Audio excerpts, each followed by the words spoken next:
কুকুরের সাথে শিকলবন্দি এক রিকশা চালক। সামান্য কিছু পাওনা টাকার জন্য সাভারে এক পাষণ্ড ব্যবসায়ীর অত্যাচার, মধ্যযুগীয় নির্যাতনকেও ছাড়িয়ে যায়। দীর্ঘ প্রায় ৭ ঘন্টা পর পুলিশ উদ্ধার করে অসহায় চালককে। সাভার থেকে সহকর্মী জাহিদ হাসান শাকিলের প্রতিবেদন, ক্যামেরায় ছিলেন আব্দুল কাইয়ুম।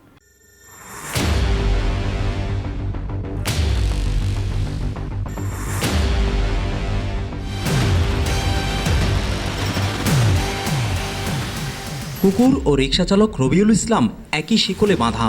মঙ্গলবার সাভারের হেমায়েতপুরের ভরারি গ্রামে এমন চিত্র স্থানীয় অনেকের চোখ এড়ায়নি।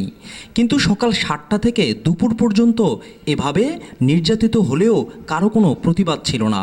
অপ্রত্যাশিতভাবে গণমাধ্যম কর্মীরা এই পথে যাওয়ার সময় এমন ঘটনা দেখে থমকে যান, ছুটে যান অসহায় ব্যক্তির কাছে, জানতে চান ঘটনা।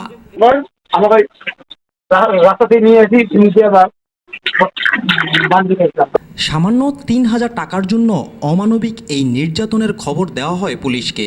ছুটে এসে পুলিশ উদ্ধার করে অসহায় রিকশাচালক রবিউল ইসলামকে। মুখ খুলতে শুরু করেন স্থানীয়রা।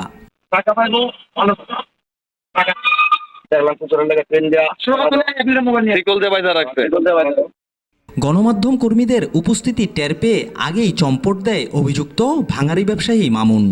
তাকে গ্রেপ্তারে কাজ শুরু করেছে পুলিশ।